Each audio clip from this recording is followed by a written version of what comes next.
Bearcat Update. I'm your host, Jenny James. It's a busy weekend here as Northwest is hosting a Division II NCAA Tournament. 8 teams here in Maryville all competing for the Central Region title. To start the show off today, we are going to send it to our reporter, Nolan Brooks, to see how the town of Maryville prepared for the tournament. Nolan? The NCAA Division II Central Region Tournament was back in Maryville this year. The Northwest Athletic Department was yet again in charge of making Bearcat Arena the perfect venue. I caught up with Athletic Director Andy Peterson to see how the athletic department is affected by hosting for a third straight year. No, I'd say it gets easier in the setup part of it. I think there's a certain amount of angst that, if something goes wrong, it's on us. But, stuff changes every time. This will be the first year that we're hosting the teams in Maryville, in the hotels in Maryville. We've typically, the last 2 years, had them stay in St. Joe. So the teams are here in Maryville all week, which brings its own nuances and a little bit of changes there. But other than that, you're used to the routine of it and how things go and the games and that part of the process, I guess. It does get easier. We know the expectations of how to handle the teams and the coaches and those other schools that are visiting here. That's the student athletes are the most important, not just ours, but all 8 teams that are here playing. So if we can do what we can do to make the experience for those 8 teams the best it can be, that's our job, and that's the best part about being in athletics. The hospitality is key, but the design aspect has been a few years in the making, and graphic designer Wesley Rockwood is the genius behind it all. Well, we honestly don't change a whole lot from year to year now that we've done this 3 times. It's kind of just a template format almost. It just kind of happens. It went way smoother this year than it has in the last couple of years just because of a familiarity within the organization with the project. It goes really quick. Regional Tournament Weekend is one of the biggest weekends here at Northwest. It takes a full team effort from setup to tip-off, and Northwest Missouri State University provided the perfect venue. For Bearcat Update, I'm Nolan Brooks. Thanks, Nolan. Our men's team met up with Minnesota State Mankato on Saturday again in the first round of the tournament. This year was a little different than last. Let's take a look at the highlights. Northwest opened their gameplay at the Central Region Tournament with a revenge game against the Mavericks. Early on, Joey Wittes passed the ball to Xavier Rhodes, setting up a screen for a 3-point shot by Diego Bernard. The Bearcats pressured the Mavericks throughout, holding them to a 38.2 shooting percentage. Minnesota State turned the ball over 8 times, including one setup by Ryan Hawkins, ending up in the hands of Hudgens. A dunk by Bernard in the second half sealed win number 33 for Northwest, knocking off the Mavericks 91-62. The boys took on Southern Nazarene on Sunday night. Our BCU analyst was there to get all the details. John, how's it going over there in the tournament? Jenny, thanks. It might be quiet in here now. People are still cleaning up in here, and this place is practically dead. But just an hour ago, this place was rocking. I'm talking about this place was packed to see the Bearcats take on the 5-seed Southern Nazarene University. Northwest was able to get the win in the first round of this regional tournament. But tonight, well, let's just take a look at some of the things that they did. As I touched on it some, Northwest was able to knock off Southern Nazarene with a final score 70-59 in the regional semifinals Sunday.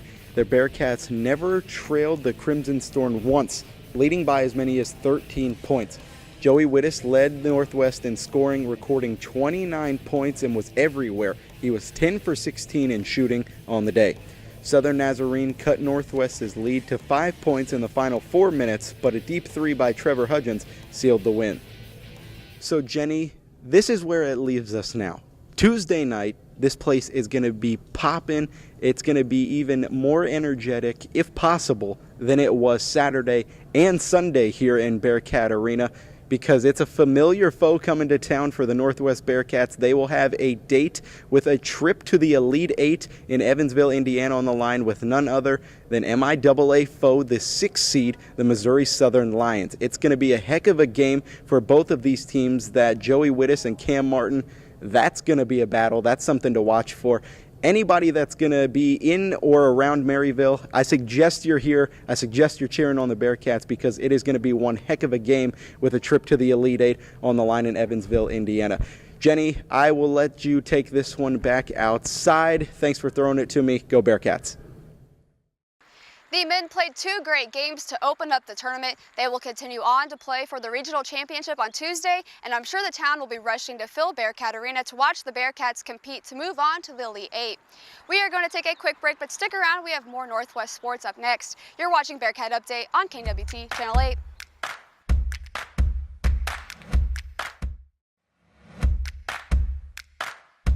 Welcome back to Bearcat Update. This week on Bearcat Boulevard, we are joined by Justin Dickerson, student assistant for the guys basketball team. Justin, thank you for joining us today. Thanks for having me out. So kind of explain your role on the team. You've been on the student assistant manager side for 3 years now. 3 years, yep. So kind of explain what you do.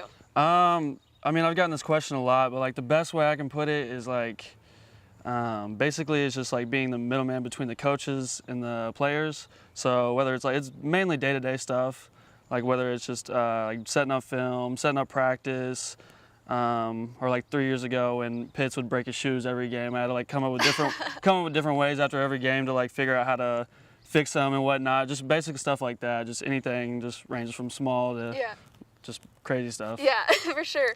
Kind of talk about your experiences. You were able to travel to Duke. Yeah. National championship. Yep. Just kind of explain what that's been like. It's been so crazy. Like this has literally been the best culture, best thing I've ever been a part of in my life. I've been a part of a lot of teams, whether I was playing on them or like helping out, and like this is the best thing that's ever happened to me. It's a lot of fun just because the people are really cool. The team's really humble. They're just like really cool people to be around. But the experience-wise, it's been pretty amazing going to like big places like Duke and seeing the team like travel and stuff like that. Especially when you're a big Duke fan. Big Duke fan, go Duke. So being able to host the regional tournament now for 3 years, all the 3 years that you've been helping with the team, what has that experience been like? It's been kind of cool. My way of putting it is like I'm big on numbers and stats, and like since I've been here, all 3 times they've hosted and they've never done that before, so I'm kind of like a good luck charm. That's the way I kind of look at it. And the reason why, no big deal. Yeah, for sure. When you look at this team, what really stands out about this year's team, maybe compared to last year's team?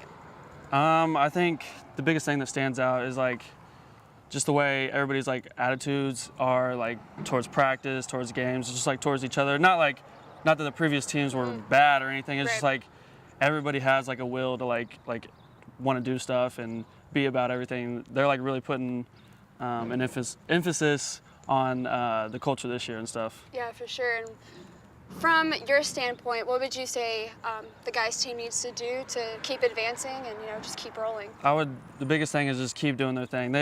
They know what they're doing. It's just the little things of just making sure that they stay doing what they're doing and what they know, and not just trying to get out of that role. Like everybody just needs to keep doing the role that they've done all year. Awesome. Justin, that's all the time we have. I appreciate it. Thank you so much for Thank joining you. us today. We hope the Bearcats can just keep rolling and make it to the Elite 8. Go Bearcats. Indiana, so thank you so much. That is all the time we have on Bearcat Boulevard, but we're going to take a quick break. Stick around. We have more to come on Bearcat Update on KNWT Channel 8.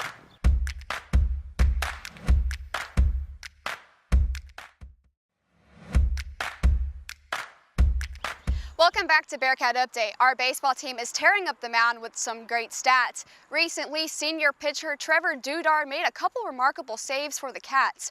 Our reporter Dylan Johnson caught up with some Bearcat pitchers to learn more about Dudar's latest accomplishments. Dylan? Senior pitcher Trevor Dudar found his love for baseball playing in Little League and has been a pitcher ever since.